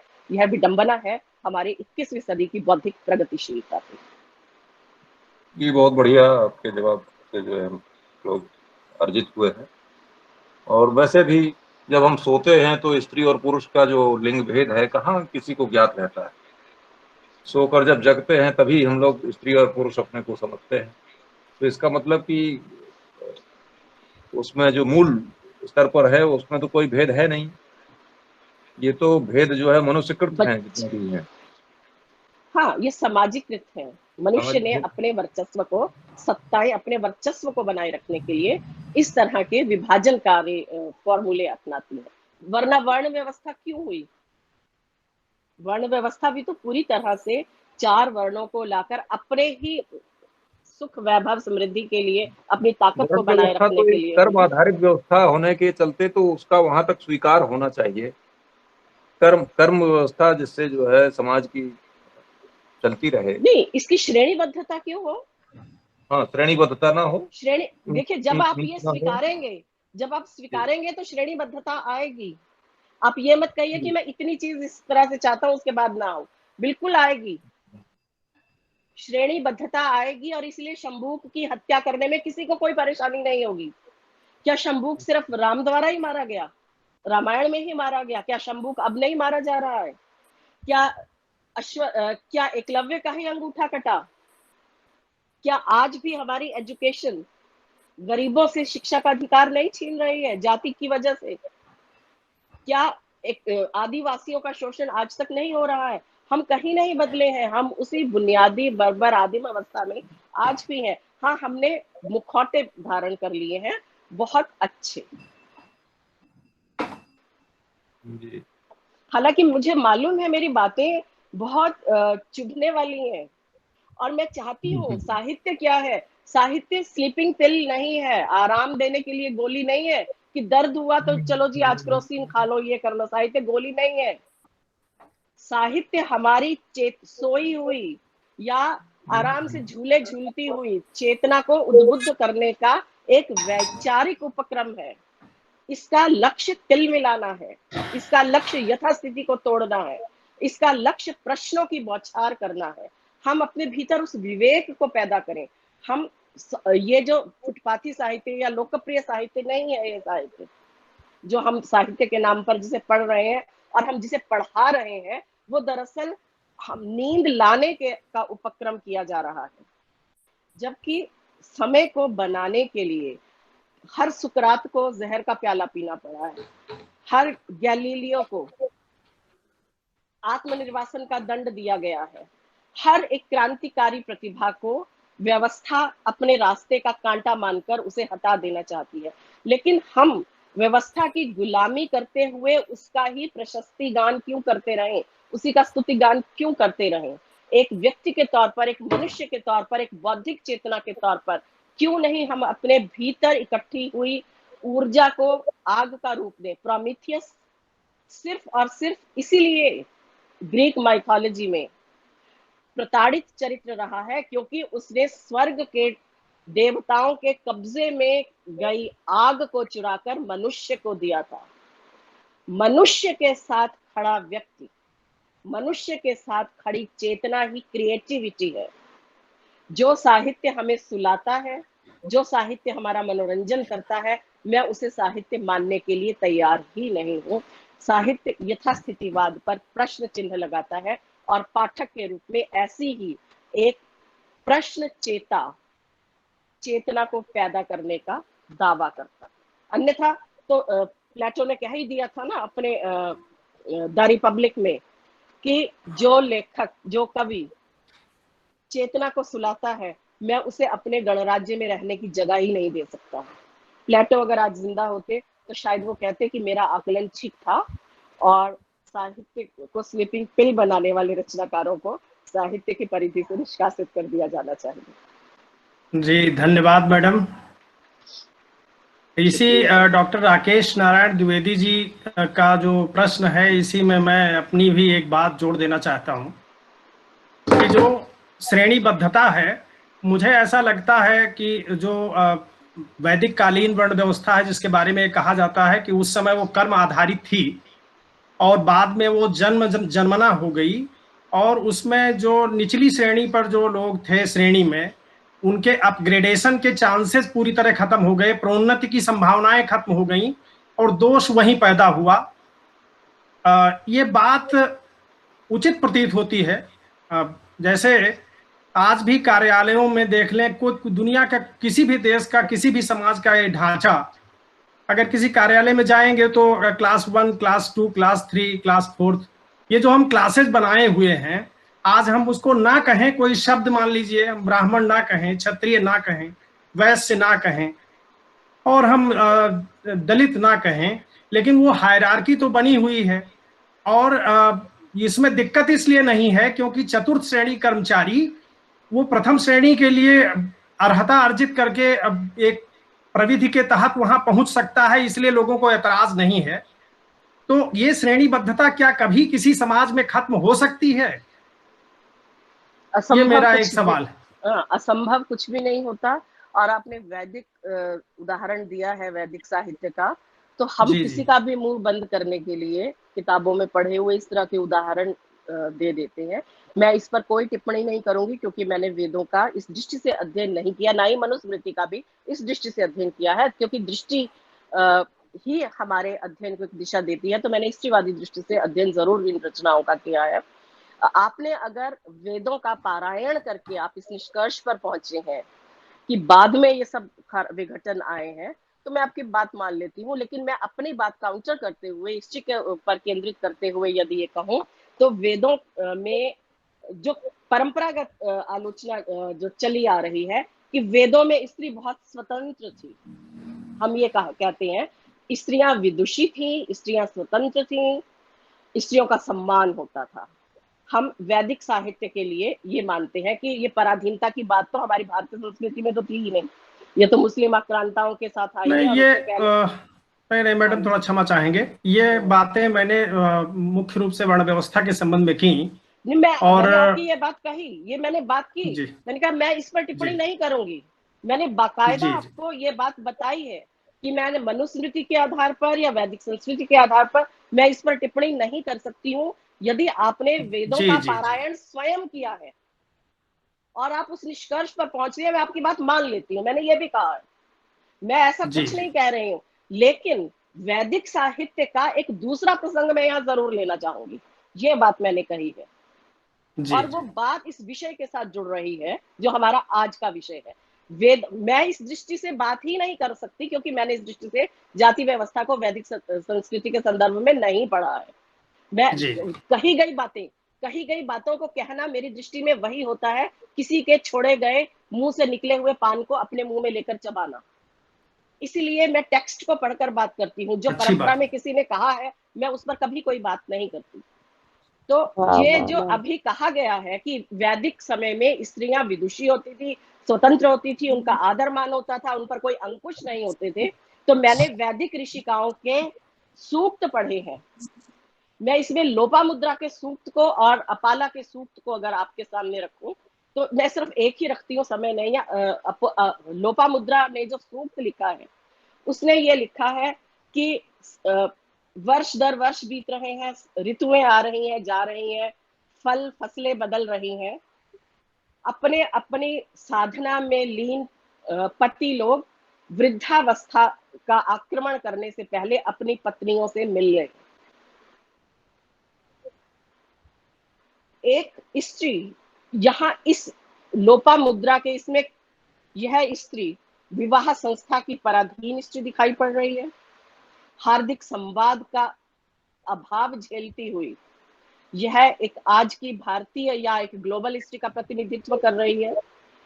विवाह संस्था किस तरह से स्त्रियों की मनुष्यता को छीन रही है, ये अगर आप वैदिक ऋषिकाओं और उनके साथ के सारे सूक्तों और उनकी अंतर कथाओं को पढ़ें तो हमें पता चलेगा कि कही गई बातें कई बार ओरिजिनल टेक्स्ट पढ़ने के बाद बिल्कुल एक नया अर्थ देती हुई दिखाई पड़ रहे हैं। जी अपाला, यह उनका एक ही सूक्त मिलता है और उस सूक्त में अपाला ये घोषा नहीं अपाला ही वो ये कहती है कि हे ईश्वर, मुझे 3 चीजें चाहिए, हमारी गाय को दूध दे, मेरे पिता गंजे होते जा रहे हैं उन्हें केश दे, और मेरा कुष्ठ रोग दूर कर। क्या यह विद्वत्ता की निशानी है? क्या यह स्त्री के स्वतंत्रता की निशानी है? क्या यह स्त्रियों के सम्मान की बात है? तो मैं इसीलिए जो पढ़ा है मैं उस पर टिप्पणी करूंगी, जो मैंने नहीं पढ़ा है मैं उस पर आए बाएं कुछ भी नहीं बोलना पसंद करूंगी। धन्यवाद, धन्यवाद मैडम। और हमारे प्रतिभागी साथियों में से कोई साथी अगर कोई सवाल खुशबू वक्तव्य ने विषय से अपना हाथ संबंधित। उठाया। हाँ हाँ मैडम, मैडम नमस्कार मैडम। हेलो। नमस्कार। हाँ जी नमस्कार, शिव हाँ मैं प्रसाद जी। बोल रहा हूँ मैडम, मेरा ये कहना है कि हाँ आप जी। समकालीन स्त्रियों की बात कर रही थी, ये प्राइवेटाइजेशन में स्त्रियां कहाँ होंगी? जो दलितों आदिवासियों की बात की उनकी क्या स्थिति हुई प्राइवेटाइजेशन? प्राइवेटाइजेशन ये एक राजनीतिक और आर्थिक षड्यंत्र है, और प्राइवेटाइजेशन सिर्फ धर्म, सत्ता और पूंजी तीनों के गठबंधन से उभरा हुआ एक बहुत बड़ा वर्चस्ववादी प्लेटफॉर्म है। जो स्त्री क्या पुरुष की निजता की भी रक्षा नहीं करता है। तो इसीलिए विवेक को, प्राइवेटाइजेशन लोकतांत्रिक व्यवस्था की मूल चेतना को नष्ट करने वाला एक घटक है, और लोकतंत्र ही हमारे अस्मिता को बचाने वाले और हमारे व्यक्तित्व के भीतर एक स्पेस को रक्षित करने का के एक बहुत बड़े पैरोकार हैं। तो प्राइवेटाइजेशन से तो आप यह मत मानिए कि हमारे मानवीय मूल्यों की और गरिमा की रक्षा होगी। स्त्री की यहाँ बात ही मत कीजिए, क्योंकि मैं ये कहती हूँ जब मैं स्त्री की बात करूंगी मैं अनिवार्य रूप से पुरुष की भी बात करूंगी। क्या यह प्राइवेटाइजेशन वही प्राइवेटाइजेशन में स्त्री वही मैं प्राइवेटाइजेशन में स्त्री की ही बात क्यों करूं? मैं जो 1 घंटे से लेक्चर दे रही हूँ, कम से कम उसे 5 मिनट तो आप याद रखिए कि जब हम स्त्री की बात करते हैं उसके साथ जोड़कर समय, समाज, पुरुष की भी बात कीजिए। अकेली स्त्री क्या पैदा होती है? समाज के बिना स्त्री का अस्तित्व है? नहीं। तो आप सामूहिकता में, समग्रता में क्यों नहीं हम बात करते? खंड खंड में बात करके तो हम वो कहानी सुनी थी ना कि यूनिटी, वो एक बाप के 5 बेटे लड़ते थे और वो जब मरणासन हुआ तो उसने अपने बच्चों से कहा कि एक एक लकड़ी लाओ, और सबको कहा कि तुम इस लकड़ी को तोड़ो। सबने लकड़ी तोड़ दी, और जब कहा कि अब इनका बंडल बनाओ, इसे तोड़ो, तो वो कोई भी तोड़ नहीं पाया। तो ये जो व्यवस्थाएं हैं मनुष्य की चेतना को विभाजित करने का सांस्कृतिक षड्यंत्र है। हमें सबको खांचों में बांट दिया है, कभी लिंग के आधार पर, कभी जाति के आधार पर, कभी वर्ग के आधार पर, कभी वर्ण के आधार पर, कभी ग्राम के आधार, वो जगह के भूगोल के आधार पर, ग्रामीण, नगरीय, कस्बा, सब चीजों में बहुत बहुत फर्क हो गया, शिक्षा के आधार पर। इन सारे विभाजनों को नष्ट करने की मनुष्यता अर्जित कीजिए। और जब तक मैं, कम से कम मैं 1 घंटा बोली हूँ तो 5 मिनट मेरे सामने तो आप अलग खांचों में मत कीजिए। बाद में तो हम राग अलापेंगे ही, हमारी दीक्षा जो हुई है वो तो वही है, हम राग अलापेंगे ही अलग अलग होने का। लेकिन 5 मिनट के लिए तो ये कहिए कि प्राइवेटाइज, मैं उत्तर इसलिए स्त्री का नहीं दूंगी। स्त्री के साथ पुरुष की शिनाख्त आती है। स्त्री यदि दमित है तो पुरुष दमनकर्ता के रूप में उभर कर आता है।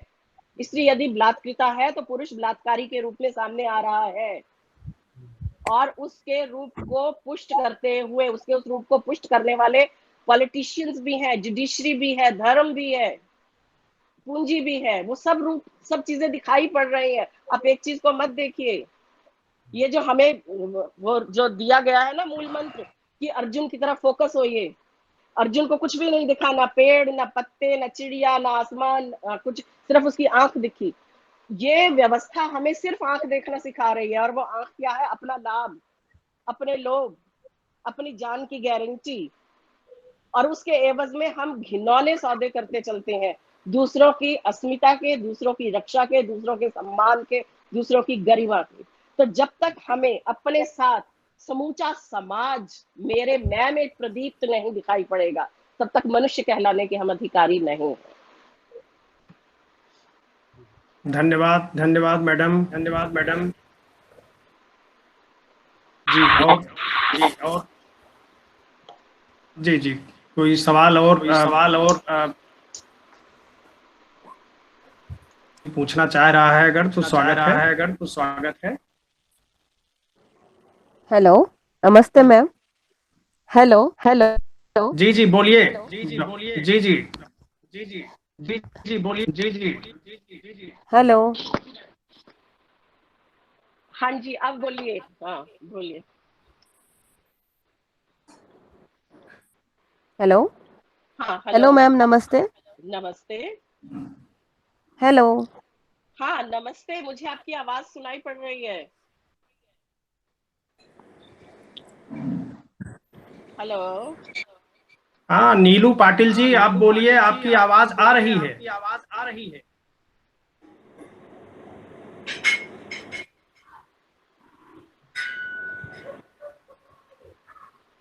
कोई तकनीकी समस्या समझ में आ रही है? तो और कोई प्रतिभागी साथी अगर कोई सवाल करना चाहते हैं तो आमंत्रित हैं आप, अन्यथा कार्यक्रम को समापन की ओर ले चलें। काफी समय हो गया है। Hello ma'am. हेलो। हाँ बोलिए। हाँ बोलिए। हेलो मैम, नमस्ते। नमस्ते। मैम, मैं doctor Neelu Patil from Karnataka, Dharwad से हूँ मैम। हाँ जी मैं नीलू जी। हाँ मैम, आपकी विचारधाराओं से मैं बहुत बहुत बहुत प्रभावित हुई और एक नई दृष्टिकोण से आपने ये विचार प्रस्तुत किए, मुझे बहुत अच्छा लगा मैम। बहुत बढ़िया रहा मैम आपका थैंक यू। ये थैंक यू। व्याख्यान, मुझे बहुत अच्छा लगा मैम। हाँ, एक नई दृष्टिकोण हमें मिली, एक सोचने के लिए एक नई दिशा आपने यहाँ पर प्रदान किया। मुझे बहुत अच्छा लगा ये व्याख्यान आपका। देखिए, परंपरा की ओ, परिक्रमा करेंगे तो आप कहीं नहीं जी पहुंचेंगे। परंपरा से मुठभेड़ कीजिए, आपको आगे रास्ते जी मिलेंगे। जी मैम, बिल्कुल मैम, बिल्कुल मैम। मुझे बहुत अच्छा लगा सच में, ये शंभुक वगैरह जो आपने उदाहरण लिए, बहुत अच्छा लगा मुझे सच में। वो मैं पढ़ाती थी, शंभुक ये खंड काव्य मैंने पढ़ाया है इस बार। तो आपकी ये नई दृष्टिकोण मुझे यहाँ पर उस दिशा से मैं शायद ही मैं नहीं सोची थी, लेकिन आज आपके ये विचारधारा जो है मुझे बहुत अच्छा लगा मैम। तो मैं तो थैंक यू। आपका जो जी जी जी मैम, बहुत अच्छा मैम, लगा। बहुत बढ़िया आयोजन सर, बहुत अच्छा हेलो लगा मैम। मैम, जी मैं प्रोफेसर इफ़त असगर एएमयू से, हाँ आपसे मेरी जी। मुलाकात हो चुकी है। बहुत अलीम साहब के ज़रिए हुई थी। हाँ हाँ बिल्कुल, मुझे हाँ याद आ मैम, रहा है, आपकी जी। आवाज से पता चल रहा है। नहीं, मैं आज बहुत ही स्पेशल आपका व्याख्यान था। मैंने बहुत ध्यान से सुना, क्योंकि कहानियों में उसने कहा था कहानी मैं भी पढ़ाती हूँ, तो उस दृष्टि से मैंने भी एक बिल्कुल। क्वेश्चन रखा था कि 25 साल के बाद कैसे कोई इंसान पहचान सकता है, वो भी सरदार के वेश में। तो खैर, मुझे बहुत अच्छा लगा आपका व्याख्यान। एक तो रमज़ान है, इस वजह से बहुत ज़्यादा हम क्वेश्चन नहीं कर पाऊंगी, लेकिन मुझे बहुत मजा आया मैम आपका व्याख्यान शुक्रिया सुनकर। शुक्रिया। जी धन्यवाद। और हमारे साथी में से अगर कोई सवाल अगर अभी आ रहे हैं तो उनको लिया जा सकता है, अन्यथा हम आगे बढ़ेंगे। और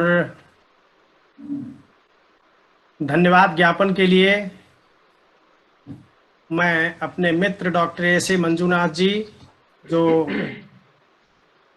पॉम्पे कॉलेज एकला में हिंदी विभाग के अध्यक्ष हैं, और मैडम का ये समय आपने फोन करके समय आपने लिया, और मैडम को एक बार हम इस आयोजक मंडल की ओर से अपना कीमती वक्त निकालने के लिए और इतने सुंदर ढंग से अपना वक्तव्य प्रस्तुत करने के लिए बहुत बहुत आभार व्यक्त करते हैं। और औपचारिक रूप से धन्यवाद ज्ञापन के लिए डॉक्टर ए मंजूनाथ जी को आमंत्रित करते हैं। डॉक्टर ए मंजूनाथ जी। धन्यवाद तिवारी जी। मैं पहले आज के इस व्याख्यान में जो समकालीन हिंदी साहित्य और स्त्री विषय पर अत्यंत महत्वपूर्ण व्याख्यान जो रोहिणी अग्रवाल मैडम जी ने प्रस्तुत किया है, मैं अपनी ओर से, अपने कॉलेज की ओर से और मंगलूर विश्वविद्यालय हिंदी अध्यापक संघ मंगलूर तथा श्री लाल बहादुर शास्त्री महाविद्यालय गोंडा उत्तर प्रदेश की ओर से मैडम का हार्दिक धन्यवाद देना चाहता हूं, क्योंकि मैंने ही मैडम से संपर्क किया था और मैडम ने तुरंत जो बोलने की जो अनुमति दी है। तो मैडम आपका बहुत बहुत धन्यवाद। शुक्रिया शुक्रिया। धन्यवाद मैडम। इसके साथ मैं अपने कॉलेज के प्राचार्य डॉक्टर पुरुषोत्तम केवी और श्री लाल बहादुर शास्त्री महाविद्यालय गोंडा के प्राचार्य डॉक्टर वंदना सारस्वत एवं उसी कॉलेज के हिंदी विभागाध्यक्ष डॉक्टर शैलेंद्र नाथ मिश्र, और साथ ही साथ जो हमारे मित्र जो इस कार्यक्रम का सुंदर संचालन कर रहे हैं डॉक्टर जयशंकर तिवारी जी, इनका भी मैं हृदय से आभार प्रकट करते हुए धन्यवाद देता हूं। और इसके साथ हमारे इस पटल पर जो यह 37वां व्याख्यान है, तो हमारे साथ जुड़ते हुए हमारा प्रोत्साहन बढ़ा रहे हैं, और जो हमारे साथी जो हिंदी प्रेमी जो है, हिंदी अध्यापक बंधु और जो शोधार्थी मित्र जो हैं, ये सभी हमारे इस पटल पर जुड़ते हुए हमारे व्याख्यान का प्रोत्साहन दे रहे हैं। मैं इनका हृदय से आभार प्रकट करते हुए धन्यवाद देता हूँ। बहुत बहुत धन्यवाद। धन्यवाद तिवारी जी।